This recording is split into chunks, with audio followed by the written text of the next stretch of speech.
Last part के अंदर lonely shadow team के एक ओल्ड हंटर के बारे में बताया गया था जिसका नाम लुओ फेन है और वो इस टीम को पहले लीड भी कर चुका है। इसी के साथ ही सू लैन उससे पूछने लगती है क्या तुम्हें ऐसा लगता है कि जो निंग फेंग है वही इस जगह पर वो मिस्टीरियस पावर हाउस है। सीन शिफ्ट होता है, निंग फेंग का सीन दिखाते जो कि अपने घर पर बैठा हुआ था। वो इस जगह पर टी पीते हुए कहता है मुझे कुछ भी समझ में नहीं आ रहा, आखिरकार मैं अब क्या करूं, क्योंकि लास्ट टाइम पर जब मेरी उस गॉड से फाइट हुई थी यानी कि जब उसने मेरे ऊपर अटैक किया था, मेरी शील्ड इस जगह पर टूट गई थी और इसी के साथ ही मेरा सिस्टम भी पूरे तरीके से बेकार हो चुका है। अगर मुझे वापस से स्ट्रॉन्ग बनना है तो मुझे मेरे सिस्टम को रिपेयर करना होगा। इसी के साथ ही वो अपने 2 मिशंस के बारे में बताने लगता है जो कि सिस्टम के थ्रू से दिए गए हैं, जिसमें सबसे पहला मिशन है सेकंड ट्रांसफॉर्मेशन पर पहुंचने का और सिस्टम को रिपेयर करने का, जबकि दूसरा मिशन इस जगह पर उस गॉड ट्रायल को पास करने का है जिसमें अब खाली 59 डेज बचे हैं। हम देखते हैं डू इस जगह पर आ जाते हैं और कहने लगता है बॉस आखिरकार आप किसके बारे में जानना चाहते हैं। तभी निंग फेंग बोलने लगता है मैं उस गॉड ट्रायल के बारे में और भी काफी सारी चीजें जानना चाहता हूँ, जो भी तुम्हें पता हो मुझे बताओ। तभी वो बताने लगता है उस गॉड ट्रायल के बारे में जो इस जगह पर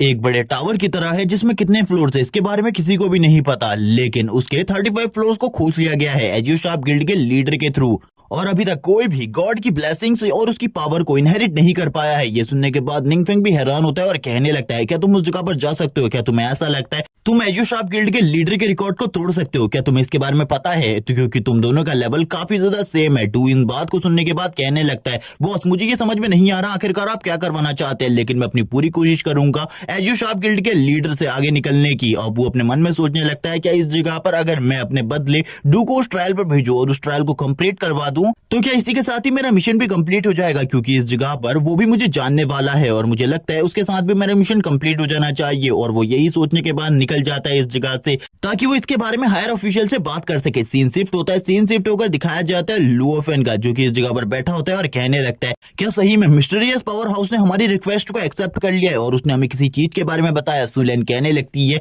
उसने इस जगह पर अपने 2 साथियों को इस जगह पर भेजा इस ट्रायल को देने के लिए और वो चाहता है डू इस ट्रायल को दे। ये सुनने के बाद वो ओल्ड मैन भी हैरान हो जाते हैं और बोलते हैं डू की पावर इस जगह पर जो एजियो शार्प गिल्ड का लीडर है उसके बराबर ही है। मैं इस जगह पर देखना चाहता हूँ आखिरकार उस मिस्टीरियस पावर हाउस के थ्रू भेजे गए पर्सन का रिकॉर्ड किस तरीके का होगा। क्या तुम्हें पता है कल सारी की सारी बड़ी गिल्ड के लीडर उस जगह पर गए थे उस ट्रायल को देने के लिए और तुम्हें पता है आखिरकार उस जगह पर उनका ट्रायल किस तरीके का बीता। वो सभी ने इस जगह पर ट्रायल को फेल कर दिया, कोई भी बंदा 15 फ्लोर से आगे नहीं जा पाया और इसी के साथ ही उस जगह पर प्राइम मिनिस्टर खुद आई हुई थी जो कि कंट्री की सबसे ज्यादा स्ट्रॉन्गेस्ट वॉरियर है। सू लैन ये सुनने के बाद हैरान हो जाती है, लेकिन हम देखते हैं जो इस जगह पर लोनली वुल्फ का ओल्ड लीडर होता है यानी कि लुओ फेन, उसका फेस वापस से जलने लगता है घोस्ट राइडर की तरह और वो कहता है मुझे कुछ भी समझ में नहीं आ रहा आखिरकार हम लोगों को अब क्या करना चाहिए। क्या उस मिस्टीरियस पावर उसने उस इविल गॉड के बारे में कुछ बताया? लेकिन सू लैन इसका कोई जवाब नहीं देती बल्कि वो अपने मास्टर के फेस की तरफ देख रही होती है। जो ये फायर है ये इस जगह पर कोई नॉर्मल फायर नहीं है बल्कि ये मास्टर के लाइफ फोर्स को यूज करके क्रिएट की गई फायर है, इसीलिए इसका पावर काफी ज्यादा स्ट्रॉन्ग है। हम देखते हैं वो ये भी बताती है कि इस जगह पर वो दोनों ट्रेनिंग करना चाहते हैं हमारे ट्रेनिंग ग्राउंड में, इसके लिए वो तैयार हो जाते हैं। सभी लोग इस जगह पर बात कर रहे होते हैं। हम देखते हैं जो इस जगह पर निंग फेंग होता है उसका टीचर कहने लगता है इस जगह पर मैं पहली बार 4th और 5th ट्रांसफॉर्मेशन के 2 बंदों को देख रहा हूँ अपने सामने। तभी वो टीचर इस जगह पर याद करता है निंग फेंग को जब उसने ट्रायल के दौरान थी ये कहा था आखिरकार ये लड़का उस जगह पर क्या कर रहा है, सभी फाइट कर रहे हैं लेकिन ये इस तरीके से क्यों छुप रहा है। तभी वो कहता है आखिरकार उस टाइम पर मैंने ये सारी बातें खुलकर नहीं कही, ये काफी ज्यादा अच्छा है वरना निंग फेंग को मैं नाराज कर देता और इसके लिए मुझे काफी ज्यादा बड़ा परिणाम चुकाना पड़ता। सू लैन डू से बात करते हुए कहने लगती है हम तुम्हें अपने ट्रायल ग्राउंड को यूज करने देने वाले, इसीलिए सबसे पहले हम तुम्हें मॉन्स्टर की कमजोरी के बारे में बता देंगे आखिरकार उनका कौन सा पार्ट सबसे ज्यादा कमजोर होता है। जबकि इस जगह पर निंग फेंग को देखते हैं जो कि लुओ फेन से बात कर रहा होता है। वो दोनों ही एक दूसरे से बात करते हुए काफी ज्यादा खुश होते हैं। निंग फेंग तो काफी ज्यादा मस्ती भी कर रहा होता है क्योंकि वो इस ट्रायल ग्राउंड में नहीं जा सकता था क्योंकि वो इस टाइम पर 1st ट्रांसफॉर्मेशन में है और इसके लिए तुम्हें 4th ट्रांसफॉर्मेशन से ऊपर का लेवल चाहिए या फिर 4th ट्रांसफॉर्मेशन चाहिए। तभी इस जगह पर निंग फेंग वापस से सोचने लगता है अगर इन लोगों को मेरे बारे में पता चल गया कि वो इविल गॉड मैं हूं तो ये सभी के सभी इस जगह पर मुझे मारने के लिए तैयार हो जाएंगे। हम देखते हैं जो इस जगह पर लुओ फेन होता है वो डू से पूछता है तुम मुझे मिस्टीरियस पावर हाउस के मैसेज के बारे में बताओ, उसने इविल गॉड के बारे में क्या बताया। डू कहने लगता है आखिरकार आप क्या जानना चाहते हैं। तभी वो कहने लगते हैं मैं इस जगह पर तुम्हें काफी सारी चीजें सिखा सकता हूँ, तुम्हें इसके बारे में पता है लेकिन मुझे ये नहीं पता आखिरकार वो इविल गॉड कौन है और मिस्टीरियस पावर हाउस क्या उसके बारे में सारी चीजें जानता है। ये सुनने के बाद ही सभी लोग हैरान हो जाते हैं, सभी लोग इस जगह पर उन्हीं की बातों को सुन रहे होते हैं। सू लैन भी तुरंत ही अपने मास्टर की तरफ देखती है और डू से कहती है तुम्हें इस जगह पर मिस्टीरियस पावर हाउस ने क्या बताया उस इविल गॉड के बारे में। क्या वो इविल गॉडेस पूरे के पूरे वर्ल्ड को खत्म कर देगा? डू अपनी पुरानी बातों को याद करने लगता है जब उसने यही क्वेश्चन निंग फेंग से पूछा था। क्या वो इविल गॉड इस जगह पर इस पूरे के पूरे वर्ल्ड को तबाह कर देगा? तबकि निंग फेंग इस जगह पर सोच रहा होता है आखिरकार डू की टाइमिंग कितनी ज्यादा खराब हो सकती है। वो इस क्वेश्चन को इस जगह पर इविल गॉड से ही पूछ रहा है, वो भी उसी के सामने खड़ा होकर। ये किस तरीके का बेहुदा मजाक है तुम्हारा? हम देखते हैं अब इस जगह पर निंग फेंग सीरियस होते हुए कहता है, इस जगह पर चिंता करने की कोई भी जरूरत नहीं है जब तक मैं इस जगह पर मौजूद हूँ। अब डू भी इस जगह पर उन लोगों को इसी बारे में बताता है आखिरकार उसके मास्टर ने किस तरीके का उत्तर उसे दिया था, और वो उसी तरीके का आंसर इन सभी लोगों को भी देता है। ये सुनने के बाद सूलैन बोलती है, क्या वो बंदा इस जगह पर किसी गॉड से भी नहीं डरता? क्योंकि उसके सामने कोई नॉर्मल ह्यूमन नहीं बल्कि गॉड है। उसकी ऐसी बातें सुनने के बाद जो डू होता है वो कहने लगता है, मैं अपने बॉस के पावर लेवल के बारे में आप लोगों को बताता हूँ। लेकिन लुओ फैन इसके लिए मना करता है और कहने लगता है, हम इसके बारे में नहीं जानना चाहते। मैंने तुम्हारे बॉस उस मिस्टीरियस पावर हाउस के बारे में काफी सारी चीजें सुनी है, वो काफी ज्यादा स्ट्रॉन्ग है। लेकिन इसी के साथ ही हम सूलैन को देखते हैं जो बोलने लगती है, लेकिन मास्टर उसके सामने एक गॉड है, वो कोई नॉर्मल ह्यूमन नहीं बल्कि एक इविल गॉड है। सीन शिफ्ट हो जाता है, हमें सीन दिखाया जाता है निंग फेंग का जो कि डांस कर रहा होता है और बोलता है, मैंने ये सारे के सारे आंसर पहले से ही तैयार कर रखे थे जो कि इस जगह पर ये पूछ सकते थे। जबकि हम वापस से देखते हैं वो दोनों आपस में बातें करने लगते हैं और डू से कहते हैं, तुम्हारा सीक्रेट रेलम का ट्रायल स्टार्ट हो चुका है और इस ट्रायल के बारे में भी कुछ भी नहीं बताया गया। इसी के साथ ही हम डू को देखते हैं जो कि एक खंडर सी जगह में आ जाता है जिस जगह पर वो फाइट कर रहा होता है काफी सारे मॉन्स्टर से जो कि अपने 4 ट्रांसफॉर्मेशन पे थे, यानी कि इनका पावर लेवल भी डू के बराबर था। डू फिर भी इनसे फाइट कर रहा होता है और फाइट बैक कर रहा था और बोलता है, बॉस ने मुझे इस जगह पर एक चांस दिया है अपने आप को साबित करने का, मैं इस जगह पर जरूर अपने आप को साबित करूंगा और बॉस को दिखाऊंगा मेरे पावर लेवल। और ये कहने के साथ ही वो उन 4 ट्रांसफॉर्मेशन के मॉन्स्टर के ऊपर भी हमला कर देता है और हम देखते हैं डू इस जगह पर कहता है, मैं बिल्कुल भी अपने बॉस को निराश नहीं कर सकता क्योंकि बॉस ने मुझे बहुत ज्यादा उम्मीदों के बाद ये टास्क दिया है और इस टास्क को मैं कुछ भी कर कंप्लीट करूंगा। डू इस जगह पर अपनी पूरी कोशिश कर रहा होता है। हम देखते हैं निंग फेंग को जो कहता है, अगर तुम इस जगह पर थक चुके हो तुम्हें वापस आ जाना चाहिए, अब इस जगह पर तुम्हारा पावर लेवल काफी ज्यादा कम बचा है और वैसे भी तुम्हारे जो ओपोनेंट है वो 5th ट्रांसफॉर्मेशन वाले आ रहे हैं, इसीलिए बाहर आ जाओ। लेकिन डू मना करता है और कहता है, मैं अभी भी इस जगह पर जारी रखना चाहता हूँ, मेरे को इस जगह पर बिल्कुल भी नहीं रुकना। ये देखने के बाद सूलैन भी हैरान होती है और बोलती है, मैं भी डू के ही बराबर पावर लेवल पर हूँ लेकिन फिर भी मैं इस तरीके की चीजें नहीं कर सकती। जबकि लू फेन कहने लगता है, मुझे इस जगह पर अब समझ में आ गया मिस्टीरियस पावर हाउस किस तरीके का बंदा होगा जब उसका एक सर्वेंट ही इतनी ज्यादा मेहनत कर रहा है जबकि वो 5th ट्रांसफॉर्मेशन वाले फाइटर से भी फाइट कर सकता है। हम देखते हैं निंग फेंग को जो कह रहा होता है, वो इस जगह पर अपने आप को जबरदस्ती पुश कर रहा है, मैं ये नहीं चाहता, इसीलिए मुझे जल्दी इस जगह से निकलना होगा। उसके लिए कुछ नए मैजिक इक्विपमेंट्स को लेकर आना होगा ताकि उसकी हेल्प से वो अपनी पावर को और ज्यादा बढ़ा सके। और वो इन्हीं सारी चीजों के बारे में सोच रहा होता है और इस जगह पर अब बहाना सोचने लगता है आखिरकार वो लू फेन से क्या कहेगा। जबकि हम निंग फेंग को देखते हैं, निंग फेंग अभी भी इस जगह पर काफी ज्यादा बुरे तरीके से घायल होता है। वो एक जगह पर पड़ा हुआ था और कहने लगता है, मैं कुछ भी कर अपने बॉस को निराश नहीं कर सकता, मैं अभी इसे जारी रखूंगा। निंग फेंग इस जगह से जाते हुए कहता है, अब मैं इस जगह से जाना चाहता हूं, वैसे भी कुछ दिनों बाद मेरा एग्जाम है, इसीलिए अब मैं आप लोगों से विदा लेता हूं। और ये कहने के साथ ही वो इस जगह से निकल जाता है। बाहर आते हुए कहता है, 2 हफ्तों बाद मेरा स्कूल वापस से स्टार्ट हो रहा है, इसीलिए सबसे पहले मुझे अपने सारे के सारे मसलों को जल्दी से जल्दी खत्म करना होगा वरना बाद में मेरे पास कोई भी मसला नहीं रहेगा। तभी उसे याद आता है 2 सीक्रेट रेलम के बारे में जिस जगह पर जाकर वो उन दोनों डंजन को खत्म कर सकता है और उन डंजन में जितने भी आइटम मिलेंगे उसको डू के लिए यूज कर सकता है। और ये कहने के साथ ही वो अपनी फ्लाइंग मैजिक स्क्रूल को बाहर निकाल लेता है और इसकी हेल्प से तुरंत ही इस जगह से निकल जाता है। इसका यूज करते हुए उसकी स्पीड काफी ज्यादा तेज होती है और वो थोड़ी ही देर में अपने ड्रेसअप में आते हुए कहता है, चलो ठीक है, अब मैं उस जगह पर आ चुका हूँ जिस जगह पर मुझे आना चाहिए था, यही वो डंजन होना चाहिए जिसके अंदर जाके मुझे अपने बाकी के सारे काम करने होंगे, यानी कि डू के लिए मुझे सारे के सारे इक्विपमेंट इसी जगह से मिल सकते हैं। और ये कहने के साथ ही वो हंसने लगता है और बोलता है, मुझे इस जगह से कोई ज्यादा माना पावर तो फील नहीं हो रही लेकिन फिर भी मुझे इस जगह पर जाना चाहिए। लेकिन तभी वो नीचे पड़े हुए काफी सारे वेपन्स को देखता है और उसे पता चलता है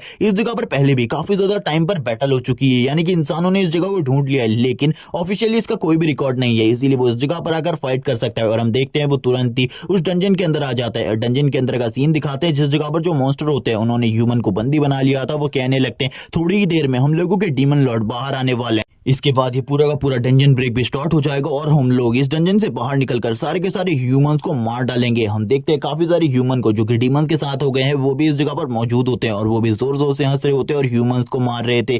जबकि इस जगह पर उनमें से कुछ बंदों को पता चल जाता है फ्लाइंग कारपेट का यूज करते हुए कोई बंदा इस जगह पर आ चुका है और ये फ्लाइंग स्क्रोल वाला बंदा कोई नॉर्मल बंदा नहीं है, इसका पावर लेवल भी अच्छा खासा है, इसीलिए इससे फाइट करने में उन लोगों को डिफिकल्टी का सामना भी करना पड़ सकता है। लेकिन हम देखते हैं जो इस जगह पर ह्यूमन होता है वो कहने लगता है, हम लोगों को डरने की की कोई भी जरूरत नहीं है, चाहे वो कितना ही ज्यादा पावरफुल क्यों ना हो, वो हमारे डीमन किंग के सामने बिल्कुल भी नहीं टिक पाएगा। जैसे ही हमारे डीमन किंग बाहर आएंगे, हम लोग बाहर की दुनिया पर हमला कर देंगे और इसी के साथ ही वो लोग नारे लगाना स्टार्ट कर देते हैं अपने डीमन किंग के नाम के। जबकि हम देखते हैं इस जगह पर जो इस मॉन्स्टर आर्मी का लीडर होता है वो कहने लगता है बॉस के आने के लिए तैयारियां स्टार्ट करो, क्योंकि हम बॉस को इस जगह पर बिल्कुल भी निराश नहीं कर सकते। जबकि हमें ह्यूमंस की काफी सारी लाशें दिखाई जाती है जिनको इस जगह पर इन लोगों ने मार दिया था। तभी हमें सीन दिखाते हैं एक ब्लूटूथ बॉक्स का, जिस जगह पर एक बंदा इन सारी चीजों को सुन रहा होता है और कहने लगता है जल्दी से जल्दी इस जगह पर मॉन्स्टर आने वाले, हम लोगों को कुछ भी करके इन्हें रोकना होगा। अब तक हम 4 रेड उस जगह पर कर चुके हैं और हमारी ये चौथी टीम थी वो भी मारी जा चुकी है। अब हम लोगों को क्या करना चाहिए? इनकी टीम का जो लीडर होता है वो कहने लगता है तुम लोग जल्दी इस जगह से निकलो और इसके बारे में बाहर सभी लोगों को बता दो और ऑफिशियल्स को लेकर इस जगह से सारे के सारे सिटीज को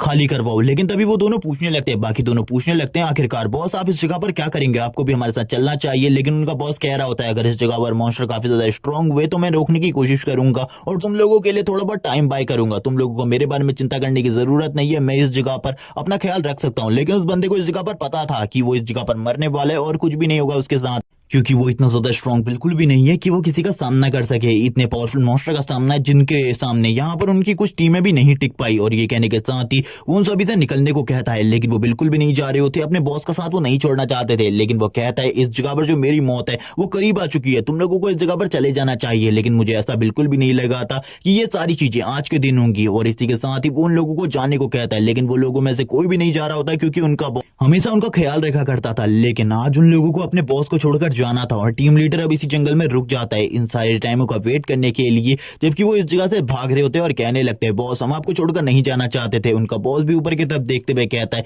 ये सारी चीजें आज ही के दिन होनी थी, मैं बिल्कुल भी नहीं चाहता था ये चीजें आज के दिन हो। और उसे तुरंत ही एक कॉल आता है जिसे वो पिक कर लेता है, जो कि उसकी बेटी का होता है। वो उसे पिक करते हुए कहती है फादर आप कहाँ हैं, आपको जल्दी से जल्दी घर आना होगा। लेकिन उसके फादर उसे अपने काम के बारे में बताते हैं और तुरंत ही कॉल काट देते क्योंकि वो ज्यादा बात नहीं करना चाहते थे, क्योंकि थोड़े ही टाइम बाद उनकी डेथ होने वाली थी, मॉन्स्टर वेव उस जगह पर आने वाली थी। लेकिन उनकी बेटी का कॉल फिर से आता है, वो इस जगह पर कहने लगते तुमने मुझे दोबारा से कॉल क्यों किया। तभी वो बताती है मैं आपको कुछ कहना चाहती हूँ। और इसी के साथ ही वो बताती है फादर आज आपका बर्थडे है, और वो उन्हें बर्थडे विश करती है। ये सुनने के बाद ही वो रोने लगते हैं और कॉल को कट कर देते हैं, जबकि बाकी की पूरी टीम इस जगह से निकल रही होती है ताकि वो आसपास के सारे सिटीज को खाली करवा सके। लेकिन वो अभी भी बॉस के लिए काफी ज्यादा चिंतित होते हैं और कहने लगते हैं क्या बॉस इस टाइम पर ठीक होंगे। लेकिन फिर भी वो इस जगह पर अपने बॉस के बारे में ही सोच रहे थे। तभी हमारा सीन शिफ्ट होता है, उनका बॉस भी अपनी बेटी की बातें सुनने के बाद काफी ज्यादा रो रहा होता है।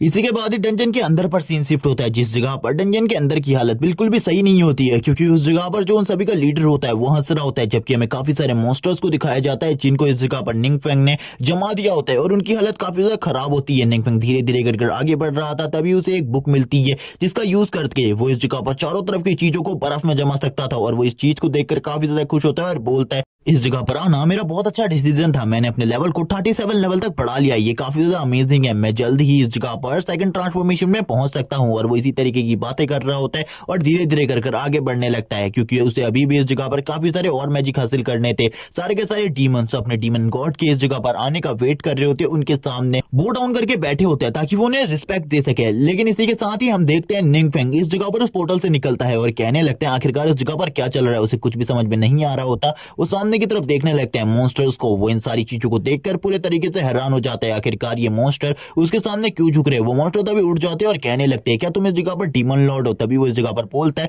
डीमन लॉर्ड, अब ये किस बला का नाम है, इस जगह पर थोड़ी देर पहले मुझे इविल गॉड कहा जा रहा था, लेकिन अब इस जगह पर डीमन लॉर्ड। तभी उनमें से जो समझदार वाला मॉन्स्टर होता है वो बोलता है तुम इस जगह पर हमारे डीमन लॉर्ड नहीं हो सकते, हमारे डीमन लॉर्ड कहाँ हैं। हमें पता चलता है निंगफेंग ने इस जगह पर डीमन लॉर्ड को पहले ही जमा कर रख दिया है और उसकी हालत अब काफी ज्यादा खराब है। निंगफेंग सभी लोगों के सामने खड़ा होता है, ये लोग निंगफेंग के बारे में बात करते हुए कहते हैं क्या ये इस जगह पर हमारे डीमन लॉर्ड का कोई डिसेंडेंट हो सकता है। लेकिन तभी जो इनमें सबसे ज्यादा समझदार डीमन होता है वो कहने लगता है ये इस जगह पर कोई भी डीमन नहीं है, बल्कि ये तो एक ह्यूमन है। और इसी के साथ ही हमें इसका नाम बताया जाता है रोंग। और यहाँ पर जो रोंग है ये काफी सारे लोगों को इससे पहले भी मार चुका है। और हम देखते हैं वो अभी भी इस जगह पर बोलने लगता है हमारे डीमन लॉर्ड कहाँ हैं, हम उनके आने का वेट करें, जल्दी से इस जगह पर रास्ते से हट जाओ वरना तुम भी इस जगह पर मारे जाओगे लड़के। लेकिन उनकी ऐसी बातें सुनने के बाद निंगफेंग तो हैरान होता है और बोलने लगता है मुझे ये समझाओ पहले इस जगह पर आखिरकार तुम लोग कौन हो और इस जगह पर चल क्या रहा है, मुझे कुछ भी समझ में नहीं आ रहा। और वो कुछ बातें एरोगेंटली भी बोल देता है। ये सुनने के बाद जो वो डीमन होता है वो कहता है शायद से तू इस जगह पर मरना चाहता है, तुम्हारे अंदर काफी ज्यादा घमंड भरा हुआ है, तुम मेरे बारे में नहीं जानते, चलो ठीक है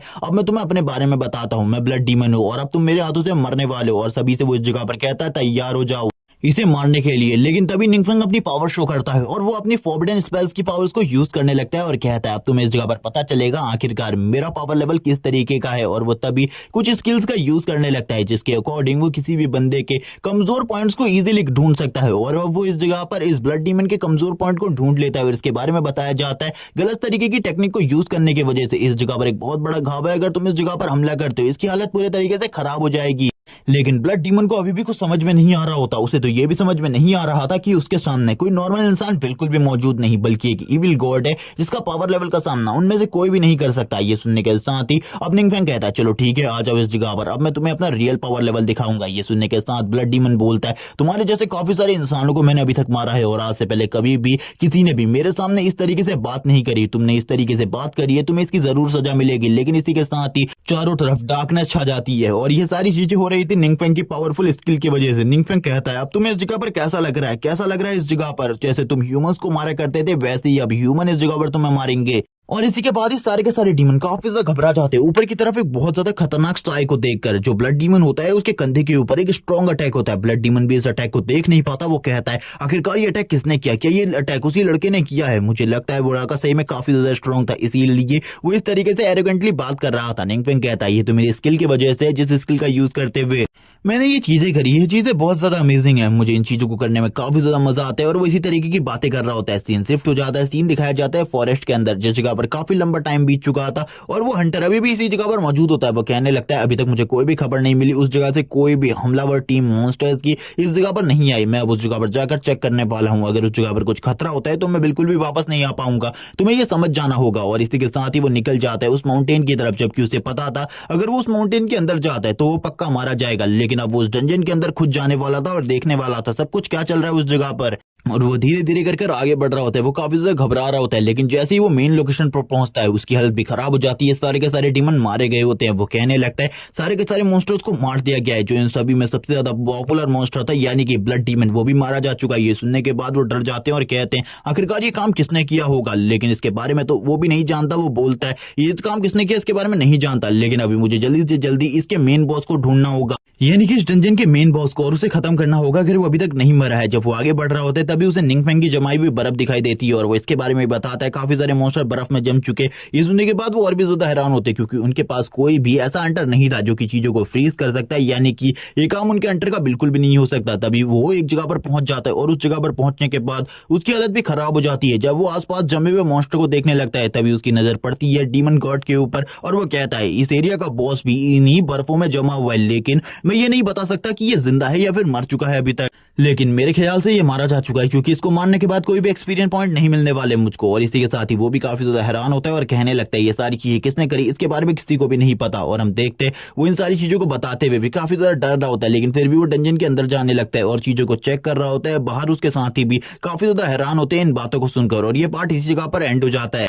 लास्ट पार्ट के एंड में एक जगह पर एक डंजन ब्रेक होने वाला था, लेकिन उसी टाइम पर उस जगह पर निंगफेंग पहुंच जाता है और उस डंजन को पूरे तरीके से क्लियर कर देता है, जिसके बारे में जो उस टीम का बॉस होता है वो अपने बाकी साथियों को भी इसके बारे में बताता है कि इस जगह पर जो बॉस मॉन्स्टर है वो मारा जा चुका है। और इसी के साथ ही वो काफी सारी और चीजों के बारे में भी उन्हें बताता है। इसी के साथ ही सीन शिफ्ट होता है, डू के घर का सीन दिखाते हैं जिस जगह पर जो डू होता है वो बैठा हुआ था और वो इस टाइम पर अपनी ट्रेनिंग से बिल्कुल भी खुश नहीं होता और कहने लगता है मुझे और ज्यादा हार्ड ट्रेनिंग करनी होगी। लेकिन इसी के साथ ही निंगफेंग इस जगह पर आ जाता है और बोलने लगता है तुम्हें थोड़ा टाइम का आराम करना चाहिए, जिसके बाद मैं खुद तुम्हें इस जगह पर स्पेशल ट्रेनिंग दूंगा, इसीलिए बिल्कुल चिंता मत करो, थोड़े टाइम का आराम करो, जिसके बाद मेरी स्पेशल ट्रेनिंग स्टार्ट हो जाएगी। ये सुनने के बाद तो डू हैरान हो जाता है और कहने लगता है बॉस आप मेरे लिए इतना ज्यादा कर रहे हैं, ये काफी है मेरे लिए। और इसी के साथ ही वो इतना ज्यादा खुश हो जाता है कि रोने भी लगता है, जिसके बाद डू इस जगह पर मान लेता है निंगफेंग की बात को और बोलने लगता है मैं आपकी स्पेशल ट्रेनिंग का इंतजार करूंगा, मैं जल्दी से जल्दी स्पेशल ट्रेनिंग करना चाहता हूँ। और इसी के साथ ही वो इस जगह से जाने लगता है और कहता है मैं थोड़ी देर में ही खाना ऑर्डर कर रहा हूँ, आपको इंतजार करना होगा इसी जगह पर। और वो इसी के साथ ही निकल जाता है खाना ऑर्डर करने के लिए। सीन शिफ्ट होता है, निंगफेंग को दिखाते हैं निंगफेंग गेम खेल रहा होता है। गेम में वो इस जगह पर कहने लगता है मेरा रैंक काफी ज्यादा लो है, मुझे जल्दी से अपने रैंक को अप करना होगा। वो इसी बारे में बात कर रहा होता है और अपने गेम में और भी ज्यादा फोकस करने लगता है। लेकिन इसी टाइम पर उसे किसी का मैसेज आता है जो कि और कोई नहीं बल्कि लुओ फैन होता है। लुओ फैन इस जगह पर उसे कहने लगता है मुझे भी इस जगह पर अपनी टीम में रख लो, मैं इस जगह पर तुम्हारी मदद कर सकता हूँ लेवल अप करने में। ये सुनने के साथ ही निंगफेंग हैरान हो जाते हैं और कहने लगता है क्या सही में आप भी इस तरीके के गेम्स को खेलते हैं, मुझे तो इसके बारे में बिल्कुल भी नहीं पता था। तभी वो इस जगह पर बताने लगते हैं पहले वो अपने पोते के साथ गेम खेला करते थे, लेकिन अब उनका पोता इस जगह पर नहीं है, जिस वजह से वो अकेले गेम गेम खेलते हैं। ये देखने के बाद तो निंगफेंग भी हैरान हो जाते हैं और कहने लगता है चलो ठीक है एक टीम में गेम खेलते हैं, और इसी के साथ ही वो डुओ गेम खेलते हैं जिसमें वो विन कर लेते हैं मैच को। ये देखने के बाद निंगफेंग कहता है आपका गेम तो इस जगह पर मुझसे भी ज्यादा बेहतरीन है, मुझे तो बिल्कुल भी नहीं लगा था आप इतने अच्छे गेमर होंगे।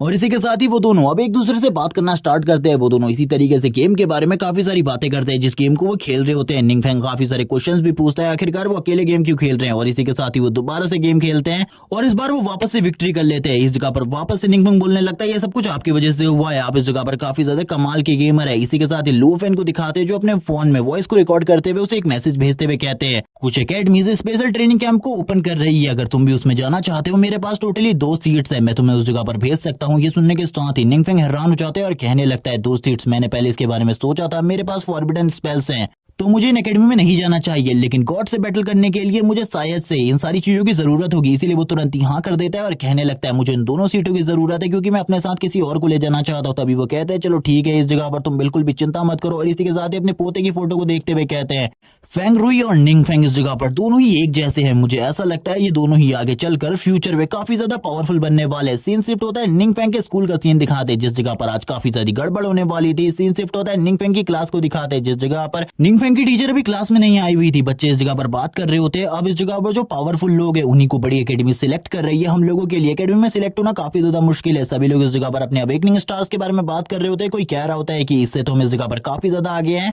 और वो इस जगह पर निंगफेंग की बेइज्जती कर रहे होते हैं। और इसी के साथ ही अनाउंसमेंट होने लगती है टीचर क्लास में आ रही है, और इसी के साथ ही एंट्री होती है टीचर की क्लास में जिस जगह पर टीचर आते ही बोल रही होती है आज मैं इस जगह पर एक और नए स्टूडेंट से तुम लोगों का इंट्रोडक्शन करवाने वाली हूँ जो कि हमारी क्लास को ज्वाइन किया है और हमारे इस स्कूल में एडमिशन भी लिया है, और इसका नाम और कोई नहीं बल्कि मोकिंग चैन है। और हम मोकिंग चैन को देखते हैं जिसको देखने के बाद सारे के सारे लड़के शर्मा रहे होते हैं। जैसे ही इस जगह पर निंगफेंग की नजर इसके ऊपर पड़ती है वो कहने लगता है ये तो उसी ट्रायल में मौजूद थी जिस ट्रायल में इसकी टीम ने हम लोगों के लिए काफी ज्यादा बड़ी प्रॉब्लम क्रिएट करी थी। कुछ लोग इस जगह पर बात करने लगते हैं ये तो इस जगह पर सुपरनोवा लिस्ट में 4th नंबर पर है, ये हमारी एकेडमी में पढ़ने के लिए आई है, ये कितना ज्यादा अमेजिंग है, ये कितनी ज्यादा खूबसूरत है। वो इसी बारे में बात कर रहे होते हैं। इसी के साथ ही मोकिंग चैन कहती है टीचर क्या मैं इस जगह पर निंगफेंग की पड़ोस वाली सीट पे बैठ सकती हूँ। ये सुनने के साथ ही टीचर भी हंसने लगती है। टीचर को भी कुछ समझ में नहीं आता लेकिन वो इस जगह पर कह देती है तुम बैठ सकती हो उस जगह पर। सभी के सभी लड़के अब वापस से निंगफेंग की तरफ देख रहे होते हैं गुस्से में। इस जगह पर उन सभी के फेस जल रहे होते हैं और वो लोग निंगफेंग की तरफ देखते हुए कहने लगते हैं सारी की सारी लड़कियां जो खूबसूरत होती है वो इसी कचरे को भाव क्यों देती है। इसी के साथ ही वो निंगफेंग के पड़ोस में आकर बैठ जाती है। निंगफेंग भी उसकी तरफ देखने लगता है, वो शर्मा रही होती है। सीन शिफ्ट होता है प्रिंसिपल रूम का सीन दिखाते हैं जिस जगह पर तो प्रिंसिपल जोंग होते हैं वो इस जगह पर प्रिंसिपल फेंग से कहने लगते हैं आखिरकार तुम लोगों की हिम्मत कैसी हुई हमारे स्टूडेंट को छीनने की, हमारे एक टैलेंटेड स्टूडेंट को तुम लोगों ने इस जगह पर छीन लिया है। और इसी के साथ ही वो अपने मन में सोचने लगते हैं इनके वहां पर जो हमारी स्टूडेंट गई है मोकिंग चैन उसकी वजह से स्पेशल ट्रेनिंग कैंप की इनको एक और सीट इस जगह पर एक्स्ट्रा मिलने वाली है, ये बिल्कुल भी सही नहीं है। जबकि इस जगह पर जो प्रिंसिपल फेंग होते हैं वो कहने लगते हैं हमने इस जगह पर कुछ भी नहीं किया बल्कि वो खुद इस जगह पर हमारी एकेडमी में आई है। जबकि वो भी अपने मन में खुश होते हुए कहने लगते हैं इन लोगों के तो इस जगह पर 12 बज चुके हैं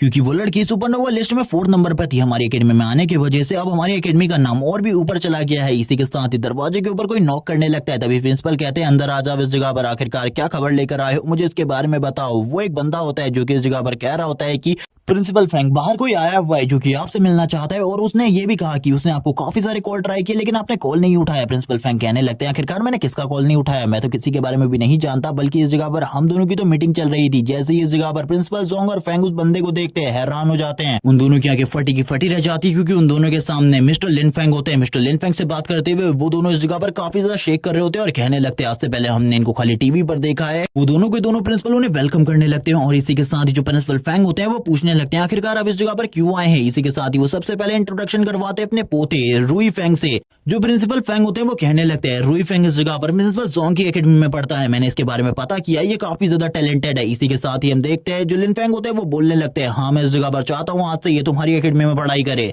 और मैंने इसको ट्रांसफर करवाने के बारे में सारी की सारी चीजें सोच ली है। प्रिंसिपल फैंग तो इस जगह पर झटके में आ जाते हैं, वो कहने लगते हैं ये सब कुछ क्या हो रहा है, ये लड़का इस जगह पर कोई नॉर्मल लड़का नहीं बल्कि सुपरनोवा लिस्ट में 12th नंबर पर है और इसकी पावर लेवल के बारे में यहाँ तक बातें हैं कि ये अगर अपने फुल पोटेंशियल को शो करे तो ये सुपरनोवा लिस्ट में टॉप नंबर पर होगा। ये बातें सुनने के बाद सभी लोग इस जगह पर हैरान हो जाते हैं। प्रिंसिपल जोंग कहने लगते हैं आखिरकार ये सब कुछ क्या हो रहा है, इनकी एकेडमी के साथ इतना ज्यादा अच्छी चीजें क्यों हो रही है, आखिरकार कौन है जो कि ये सब कुछ कर रहा है। इस जैसी छोटी एकेडमी में इतने बड़े बड़े लोगों के बच्चे आखिरकार क्यों आ रहे हैं। इसी के साथ ही जो लिन फेंग होते हैं, मिस्टर लिन फेंग बोलने लगते हैं, मेरे पास इस जगह पर 2 सीट्स हैं स्पेशल ट्रेनिंग कैंप की, वो भी मैं तुम्हें देना चाहता हूँ। ये सुनने के बाद तो टीचर जोंग की हालत और ज्यादा खराब हो जाती है। प्रिंसिपल जोंग कहने लगते हैं, अब इस जगह पर क्या हो रहा है। तभी प्रिंसिपल फेंग इस जगह पर कहते हैं, चलो ठीक है, इस जगह पर मैंने तुमसे काफी सारी बातें कर ली, अब तुम इस जगह से चला जाओ, मेरे पास इस जगह पर बिल्कुल भी टाइम नहीं है तुमसे बात करने का। तुम इस जगह पर देख ही सकते हो कुछ स्पेशल मेहमान इस जगह पर आ चुके हैं, सबसे पहले मुझे इनके साथ बात करनी होगी, जिसके बाद ही मैं तुमसे बात कर पाऊंगा। वो लोग इस जगह पर एक रूम के अंदर आ जाते हैं जिस जगह पर वो बात करने के लिए आए थे।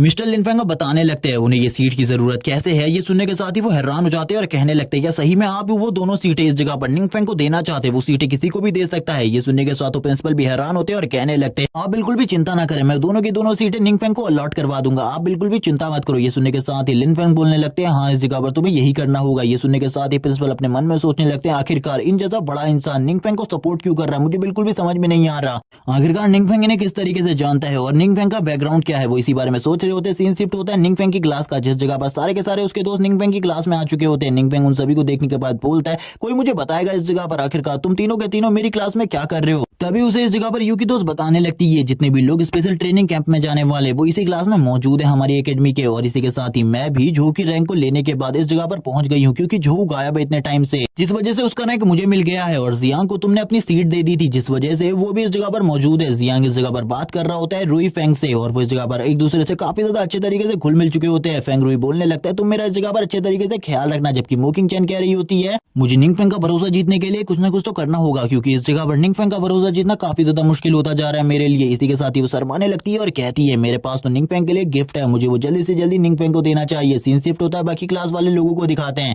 जो कि निंग फेंग के बारे में बात करते हुए कहते हैं, ये इस जगह पर एक कचरा है, इसके बावजूद इसके सारे के सारे दोस्त सुपरनोवा लिस्ट में है। मैं बिल्कुल भी इस जगह पर नहीं कह सकता आखिरकार इसको सीट कैसे मिली, लेकिन अब ये काफी ज्यादा स्ट्रांग हो चुका हुआ है, क्योंकि इसके साथ जितने भी लोग हैं उसमें से अगर रुई फेंग की बात की जाए तो वो तो इस जगह पर एक रियल मॉन्स्टर है। इसी के साथ ही जो निंग फेंग होता है वो बात करने लगता है झू के बारे में, जिसको उसने मार दिया था, और वो कहता है उसके बारे में अभी तक किसी को भी नहीं पता चला। ये काफी ज्यादा अच्छी बात है, सभी लोगों को पता चल गया, मेरे लिए प्रॉब्लम क्रिएट हो जाएगी। झू के घर का सीन दिखाते हैं जिस जगह पर उसके फादर काफी ज्यादा परेशान होते हैं। वो कहने लगते हैं, मेरा बेटा अभी तक नहीं खोजा गया। तभी इस जगह पर एक बटलर आ जाता है। बटलर आते हुए कहता है, हमको पुलिस को इसके बारे में बता देना चाहिए, वो जल्दी से इन्वेस्टिगेट करके इसके बारे में पता लगा लेंगी। तभी झू के फादर कहने लगते हैं, मैंने इसके लिए एक स्पेशल इन्वेस्टिगेशन ऑफिसर को भेजा हुआ, इसीलिए तुम्हें चिंता करने की जरूरत नहीं है, वो इसके बारे में पता कर लेगा। अब मैं ऊपर की तरफ जा रहा हूँ, तुमने इस जगह पर सारी चीजें सही तरीके से कर ली होंगी, मुझे तुम्हारे ऊपर यकीन है। स्कूल के बारे में तभी वो बताने लगता है, मैंने स्कूल की सारी प्रॉब्लम को सॉर्ट आउट कर दिया, मैंने उस जगह पर एक बहुत बड़ी लीव ले ली है यंग मास्टर की तरफ से, इसीलिए आपको चिंता करने की बिल्कुल भी जरूरत नहीं है। और उस जगह पर किसी ने भी मुझसे कोई भी क्वेश्चन नहीं किया था, और उनकी सीट जो सुपरनोवा लिस्ट की थी वो भी किसी और को दे दी गई है।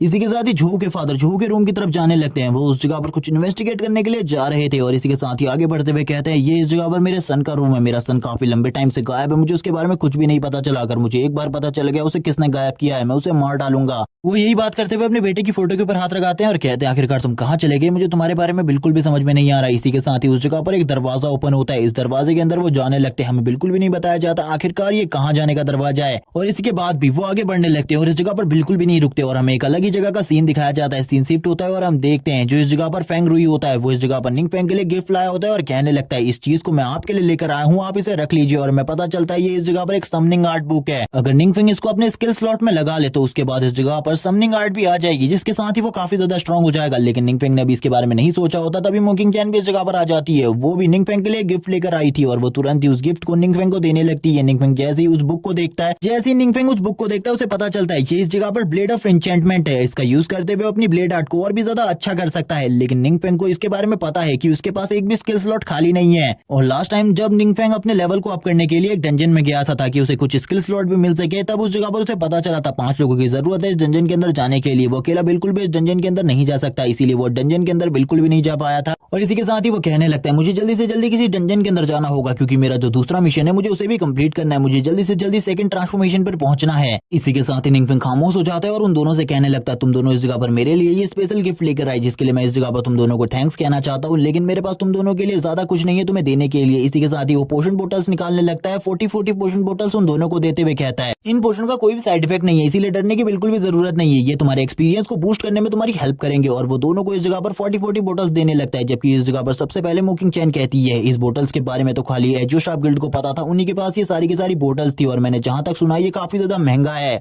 इसी के साथ ही फेंग रुई कहने लगता है यानी कि ये इस तरीके की बोटल्स हमको इसी तरीके से दे रहा है। मुझे ऐसा लगता है आगे आने वाले टाइम में मुझे काफी सारे और बेनिफिट्स मिलने वाले। अगर मैं बॉस के साथ रहा तो मुझे हमेशा बॉस के साथ रहना है और बॉस की सारी बातों को मानना है, यानी कि अब वो इस जगह पर निंग फेंग को अपना बॉस मानता है। इसी के साथ ही निंग फेंग की पुरानी दोस्त यू आ जाती है। यू कहने लगती है मेरे पास तुम्हारे लिए गिफ्ट है। निंग फेंग बोलता है मुझे तुम्हारी गिफ्ट की जरूरत नहीं है, इस जगह पर तुम अपने गिफ्ट का यूज अपने लिए कर सकती हो। लेकिन वो कहती है ये गिफ्ट इस जगह पर ब्रदर जू ने इस जगह पर तुमको देने के लिए कहा है। ये एक पोशन बोतल है जो कि उन्होंने नया बनाया है, इसका भी तुम्हें एक बार यूज करके देखना चाहिए। निंग फेंग इसी के साथ ही कहने लगता है ये वही पोशन है जो कि मैंने उसे बनाने को कहा था। इसी के साथ ही वो घर आ जाता है वापस से और डू से बात करने लगता है। डू इस जगह पर कहता है बॉस ने थोड़े टाइम पहले मुझसे कहा था वो मुझे स्पेशल ट्रेनिंग देंगे, लेकिन इन बातों को एक हफ्ता हो चुका है, मुझे नहीं लगता बॉस को ये सारी चीजें याद है और बॉस मुझे इस जगह पर स्पेशल ट्रेनिंग देने वाले, मुझे इसके बारे में भूल जाना चाहिए। बॉस को इस जगह पर काफी सारे काम होते हैं और बॉस इसी टाइम पर इस सारी चीजों के बारे में भूल चुके हैं। लेकिन इसी के साथ ही निंग फेंग उस बोतल को लेकर इस जगह पर आ जाता है और कहने लगता है सबसे पहले इस लिक्विड को पियो जिसके बाद तुम्हारी स्पेशल ट्रेनिंग स्टार्ट होने वाली है। वो ये बताता है इस लिक्विड के बारे में कि इस जगह पर इस लिक्विड को पीने से तुम्हारी जितनी भी सीरियस इंजरीज है वो सारी की सारी हील हो जाएंगी और तुम्हारी बॉडी के अंदर जो भी चीजें हैं जो तुम्हारी बॉडी को नुकसान पहुंचा सकती है वो भी इस जगह पर बाहर आ जाएंगी और वो पूरे तरीके से खत्म हो जाएंगी। ये सुनने के बाद तो डू हैरान हो जाता है और तुरंत ही इस बोतल को पीना स्टार्ट कर देता है और कहता है बॉस मुझे आपके ऊपर पूरा भरोसा है। और इसी के साथ ही हम देखते हैं उसकी बॉडी इस जगह पर पहले के मुकाबले काफी ज्यादा रिलैक्स फील कर रही होती है।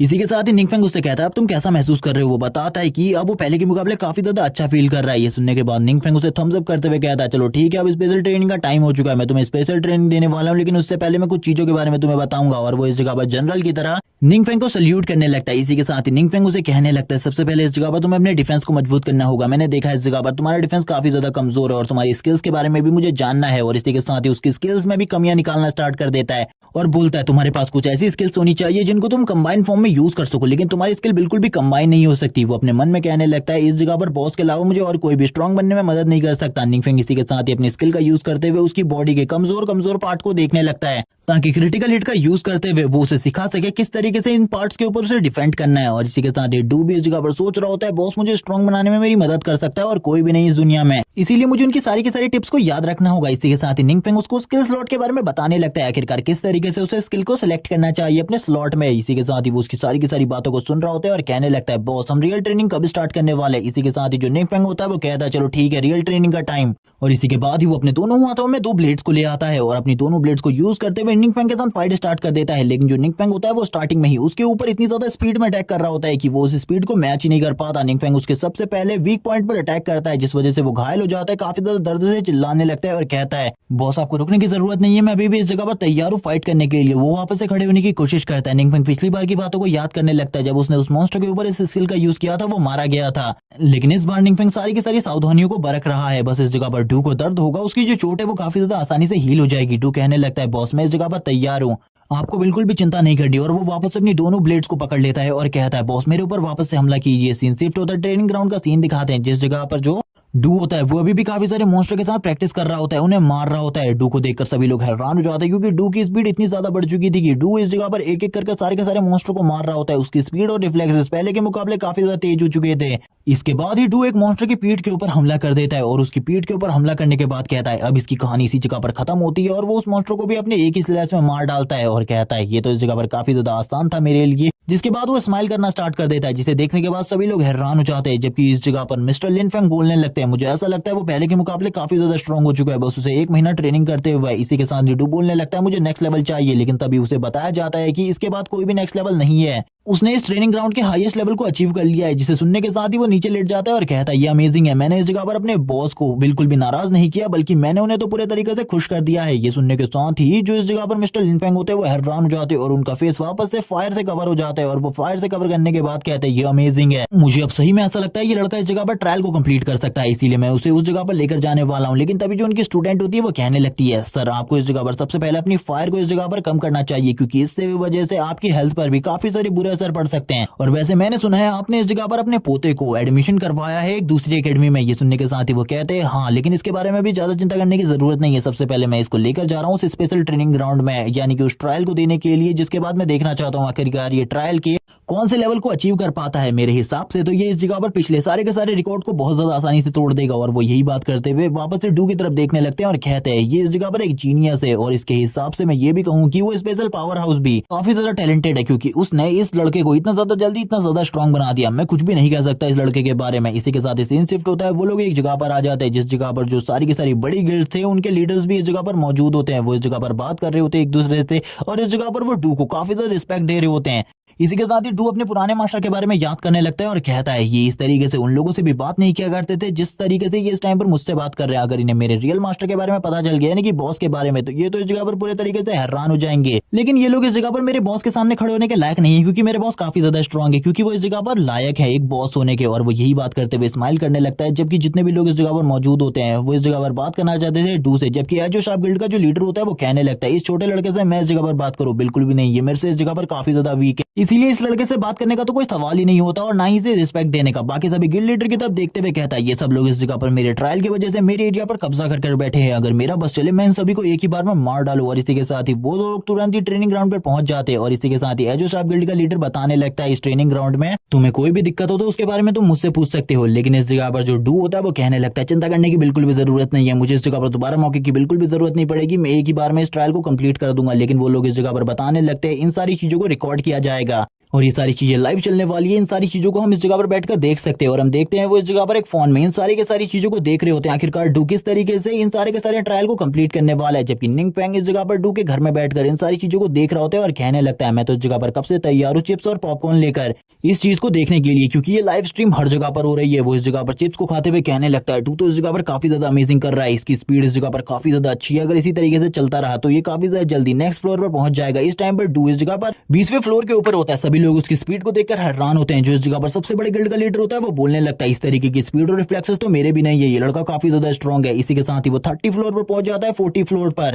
अब इसी के साथ ही 50वें फ्लोर का सीन दिखाते हैं जिस जगह पर डू आ जाता है, जिसे देखने के बाद तो एजो शार्प गिल्ड का लीडर भी हैरान हो जाता है। वो कहने लगता है इसने तो मेरे रिकॉर्ड को भी तोड़ दिया इस जगह पर, मुझे ऐसा लगता है जल्द ही ये इनहेरिटेंस की पावर को हासिल करने वाला है। इसी के साथ ही उसके सामने एक बहुत बड़ा मॉन्स्टर आता है जिससे भी अब इस जगह पर डू को फाइट करनी पड़ती है। तो उसके साथ फाइट करता है और ये फाइट काफी ज्यादा लंबी चलती है। वो दोनों ही एक दूसरे से फाइट करते हैं, एक दूसरे को घायल करते हैं, लेकिन आखिरकार डू इस जगह पर उसे भी मार देता है, क्योंकि इस जगह पर उसे काफी ज्यादा अच्छी ट्रेनिंग दी गई थी। जिसे देखने के बाद वो लोग हैरान हो जाते हैं और कहने लगते हैं ट्रायल कंप्लीट हो चुका है। इसी के साथ ही वो सभी लोग कहने लगते हैं अब इस जगह पर क्या होने वाला है, लेकिन उस जगह पर कुछ भी ऐसा नहीं होता जैसे कि उन लोगों ने सोचा था। डू ऊपर की तरफ देखने लगता है, उसे पता चलता है उसने ट्रायल कंप्लीट कर लिया है। इसी के साथ ही उसके सामने एक सिस्टम स्क्रीन आती है जिसमें उसे बताया जाता है उसे इस जगह पर गॉड फॉरबिडन स्पेल मिलने वाली है इस रिवॉर्ड के रूप में, और ये रिवॉर्ड उसके सबसे पहले इस जगह पर आने के लिए है। और ये सुनने के साथ बाहर जितने भी गिल्ड के लीडर होते हैं वो हैरान हो जाते हैं और कहने लगते हैं यानी कि ये रिवॉर्ड इसके बाद और किसी को भी नहीं मिलने वाला, इसके अलावा ये रिवॉर्ड और किसी के पास भी नहीं होगा, God forbidden spell. Azo sharp guild का लीडर गुस्सा हो जाता है और कहने लगता है मुझे बिल्कुल भी समझ में नहीं आ रहा है, ये रिवॉर्ड तो मुझे मिलना चाहिए था, लेकिन ये रिवॉर्ड इस लड़के को मिल गया, ऐसा बिल्कुल भी नहीं हो सकता, मेरे साथ ही काफी ज्यादा गलत हो रहा है। लेकिन तभी इस जगह पर डू की फिजिक को चेक किया जाता है और उसे बताया जाता है गॉड फॉरबिडन स्पेल के लिए तुम अभी तक परफेक्ट नहीं हो। और ये सुनने के साथ ही वो हैरान हो जाता है, लेकिन उसको इस जगह पर ये नहीं बताया जाता ये स्पेल उसे मिलेगी या फिर नहीं, और उसे कुछ और रिवॉर्ड्स भी मिलने वाले थे। इन सारे रिवॉर्ड्स के ऊपर उन सभी लोगों की नजर होती है। तभी इस जगह पर जो निंग फेंग होता है वो कहने लगता है क्या चल रहा है उस जगह पर, जैसा कि मैंने सोचा था ह्यूमन अभी तक अपनी अवेकनिंग के रियल मतलब को नहीं समझे हैं, जिस वजह से उनको अभी तक इस तरीके की पावर्स को कंट्रोल करने के बारे में कोई भी नॉलेज नहीं है, इसीलिए डू इस पावर को अभी कंट्रोल नहीं कर सकता, लेकिन शायद से आगे चलकर इन सारी पावर्स को कंट्रोल कर सकता है। इसी के साथ ही डू को इस जगह पर डिवाइन टोकन मिल सकते हैं और वो इस जगह पर अपनी स्किल को डिवाइन लेवल तक ले जा सकता है। काफी सारी स्किल्स उसके सामने आने लगती है। डू इन सारी चीजों को देख रहा होता है और कहने लगता है इनमें से जो आधे से ज्यादा चीजें हैं वो मेरे लिए बेकार है, मैंने इस जगह पर पहले से ही अपने लिए चूज कर लिया है। और इसी के साथ ही हम देखते हैं वो एक छोटी तलवार के ऊपर टच करता है और कहने लगता है यही मेरे लिए सबसे ज्यादा अच्छी है, क्योंकि मैं एक स्वॉर्ड का यूज करता हूँ। और हमें बताया जाता है ये इस जगह पर डिवाइन स्वॉर्ड सेंट की पावर है। और इसी के साथ ही अब डू को मिल जाती है डिवाइन स्वॉर्ड सेंट की पावर, और आगे चलकर डू की पावर कितने आगे तक पहुंचने वाली है इसके बारे में कुछ भी नहीं बताया जाता। और इसी के साथ ही डू को काफी सारी और इन्फॉर्मेशन भी मिलती है ह्यूमैनिटी के बारे में, और इससे पहले डू को जितनी भी चोटें लगी होती है वो सारी की सारी हील हो जाती है। और इस जगह पर जो वो टोकन होता है वो भी डू के पास आने लगता है। डू उस टोकन को देख रहा होता है और कहने लगता है आखिरकार इस टोकन का यूज मैं किस तरीके से कर सकता हूँ। और हम उस टोकन को देखते हैं जिसको डू तुरंत इस जगह पर पकड़ लेता है, और अब डू की जो एबिलिटीज और पावर्स थी वो पहले के मुकाबले 10 टाइम्स ज्यादा इंक्रीज हो जाती है। और इसी के साथ ही डू को जैसे ही वो एम्बलम को टच करता है उसे कुछ मेमोरीज आने लगती है, जो मेमोरीज इस जगह पर काफी ज्यादा अलग होती है। इस डिवाइन ट्रायल के बारे में काफी सारी चीजें उसे याद आती है। इसी के साथ ही स्क्रीन दिखाई जाती है वापस से, जिसके ऊपर इस ट्रायल के बारे में लिखा होता है वर्ल्ड लेवल 1, लेकिन इसके मतलब के बारे में कुछ भी नहीं बताया जाता। सभी लोग इस लाइव स्ट्रीम को देख रहे होते हैं और कहने लगते हैं ये तो काफी ज्यादा अमेजिंग है, किसी ने उस डिवाइन इनहेरिटेंस को हासिल कर लिया, ये लड़का कितना ज्यादा स्ट्रॉन्ग होगा। इसी के साथ ही निंगफेंग का सीन दिखाते हैं। निंगफेंग इस जगह पर इन सारी चीजों को नोटिस कर रहा होता है और बोलने लगता है मुझे यकीन था वो इनहेरिटेंस पावर को हासिल कर सकता है। और इसी के साथ ही जो निंगफेंग होता है उसका टास्क भी इस जगह पर कंप्लीट हो जाता है जो कि उसे मिला था। सारे के सारे गिल्ड लीडर्स इस बारे में बात करने लगते हैं, ये एक बहुत बड़ी अचीवमेंट है ह्यूमैनिटी के लिए। इसी के साथ ही जब डू बाहर आता है वो सभी लोग डू का सम्मान करने लगते हैं क्योंकि उसने इस ट्रायल को कंप्लीट कर लिया है। ये ट्रायल को कंप्लीट करना बहुत ज्यादा मुश्किल है और 4 ट्रांसफॉर्मेशन में रहने के बाद इस तरीके के ट्रायल को कंप्लीट करना तो बहुत ज्यादा मुश्किल होता है। डू आगे बढ़ने लगता है, सारे के सारे गिल्ड के लीडर अपने मन में बात करने लगते हैं मैं इस टाइम पर 5th ट्रांसफॉर्मेशन में हूँ, लेकिन फिर भी मैं इस ट्रायल को कंप्लीट नहीं कर पाया। जरूर इस जगह पर यही लड़का इन सारी चीजों को डिजर्व करता था, इसीलिए ये इस लेवल तक पहुंचा। इसी के साथ ही जो डू होता है उसको ये सभी लोग ऑफर्स देने लगते हैं अपनी अपनी गिल्ड में ज्वाइन करने के लिए। ये सभी लोग काफी सारे बड़े बड़े ऑफर्स दे रहे होते हैं डू को, लेकिन डू इस जगह पर मना करने लगता है और कहता है मैंने अभी इसके बारे में बिल्कुल भी नहीं सोचा कि मैं किसी गिल्ड को ज्वाइन करूं और ना ही मैं किसी गिल्ड को ज्वाइन करने वाला हूं, क्योंकि मैं पहले से एक मिस्टीरियस पावर हाउस से कनेक्टेड हूं। इस वजह से मैं आप लोगों की गिल्ड में ज्वाइन नहीं हो सकता। सीन शिफ्ट होता है, सीन दिखाया जाता है डू के घर का, जिस जगह पर वो रो रहा होता है और कहने लगता है बॉस आपकी वजह से मैंने इस ट्रायल को कंप्लीट किया, मैंने आपको इंप्रेस कर दिया। इसी के साथ ही जो डू होता है उसकी बात सुनने के बाद निंगफेंग कहने लगता है मुझे इस जगह पर बताओ जो वो डिवाइन टोकन तुम्हें मिला था क्या वो इस तरीके का था। और वो इस जगह पर एक पेपर में डिजाइन बनाने लगता है और उस डिजाइन को दिखाते हुए कहता है क्या वो इस तरीके का था, इसे ध्यान से देखो और इसके बाद मुझे बताओ। और ये डिजाइन उसी तरीके का होता है जैसा इस जगह पर टोकन निंगफेंग ने यू को दिया था। लेकिन इसी के साथ ही जो डू होता है वो कहने लगता है ये दिखने में तो ऐसा ही था, लेकिन इसका जो डिजाइन था वो थोड़ा अलग था अंदर से। इसी के साथ ही निंगफेंग कहने लगता है मुझे इसके बारे में पता था, इस तरीके का टोकन मैंने पहले भी किसी को दिया है। और इसी के साथ ही वो स्माइल करने लगता है। डू अपने मन में कहता है बॉस ने इस जगह पर इस तरीके का डिवाइन टोकन किसी को ऐसे ही दे दिया, मुझे ऐसा लगता है अभी भी मुझे बॉस को इंप्रेस करने के लिए काफी सारी चीजें करनी पड़ेंगी। निंगफेंग अभी इसी चीज के बारे में सोच रहा होता है और कहने लगता है मेरे पास भी इस जगह पर इविल गॉड की पावर है, क्या मैं भी इसी तरीके के टोकन बना सकता हूँ। वो इस बारे में सोच रहा होता है और कहने लगता है जरूर इस जगह पर मैं इस तरीके की चीजें कर सकता हूँ, क्योंकि इविल गॉड भले ही इस जगह पर एक इविल गॉड है लेकिन उसके नाम के पीछे भी तो गॉड आता है ना, इसीलिए वो इस तरीके की चीजें तो कर ही सकता होगा। लेकिन अभी मैं सबसे ज्यादा परेशान हूँ उस गॉड से जो कि मेरा पीछा कर रहा है। मुझे बिल्कुल भी नहीं लगता कभी भी वो गॉड मेरा पीछा छोड़ने वाला है। ये पार्ट इसी जगह पर एंड हो जाता है। नेक्स्ट